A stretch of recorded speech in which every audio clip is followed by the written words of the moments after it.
Man finds glass in state park worth $250,000. It had been years of hope and then disappointment. But as he strolled along the rough pathways and dusty ridges, he saw something he had never seen before. It wasn't like the other baubles he had gathered over his many visits. And, soon, he would find out just how special it really was. Upon first glance, Kevin Kinard of Maumelle, Arkansas might have looked like your everyday sort of guy.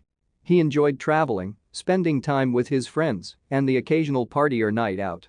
However, the 33-year-old banker had a very interesting hobby that most people who never guess.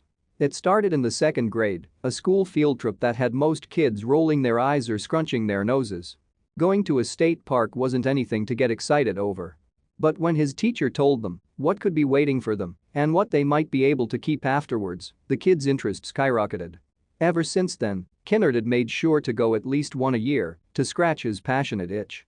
And, even through the pandemic, he made sure his limited state travels included his ultimate hobby destination.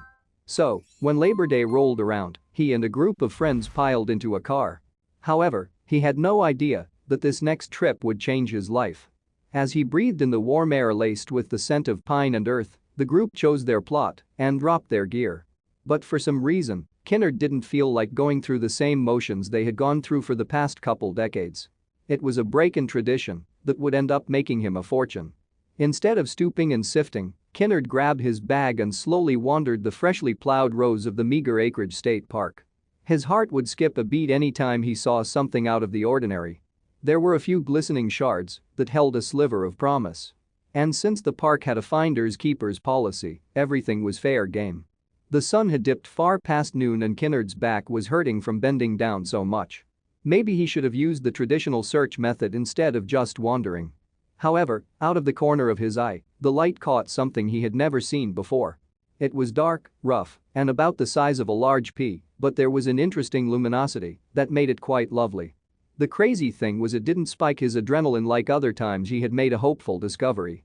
It was probably just a piece of old glass. He shoved it in the little bag with his other finds and nearly forgot about it. Thankfully, his friends stepped in at the last minute. It was common practice for everyone in the park to take their hauls to the main office and have an expert inspect to see if there was anything of value. The rest of the group pushed Kinard to do the same. The inspect was free after all. He shrugged and dumped his stones onto the counter. The employee's attention went to the dark stone, and his eyes turned as huge as dinner plates. The man grabbed the stone and ran to the back office. Finally, Kinard's heart started to frantically pound in his chest. Excited jitters exploded through his body when he was asked to join them in the back, where the superintendent of Crater of Diamonds State Park waited for him. Kinard could barely breathe. Why was the small park called Crater of Diamonds? Because millions of years ago, volcanoes spewed lava all over the area. The discovery of diamonds had turned it into a mine, but there wasn't enough to make any significant profit. In the 1950s, the state took control and turned it into a tourist destination. Countless people, including Kinard, sifted through the dirt looking for precious gems. Most of the time, they were worthless, just pretty stones that made for a good holiday story. However, the stunned banker had to sit down when they told him that he had not only found a valuable diamond, but he had also discovered the second largest one in the history of the park. Weighing in at 9 carats, the value ended up at $250,000. But Kinard didn't care. There was easily a small fortune in his future if he wanted to sell it, but that was the last thing on his mind. He thanked the workers and rushed to his bank to put it in a safety deposit box.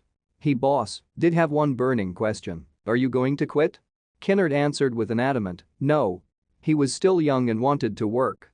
For now, the hobby that had started in second grade and had finally paid off with a wealth of experiences and memories was enough for now.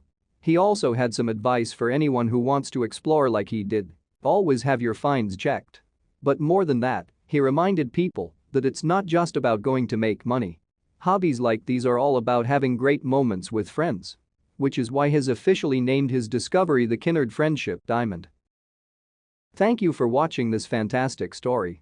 Please tap one of the 2 videos on your screen for another amazing wonder stories.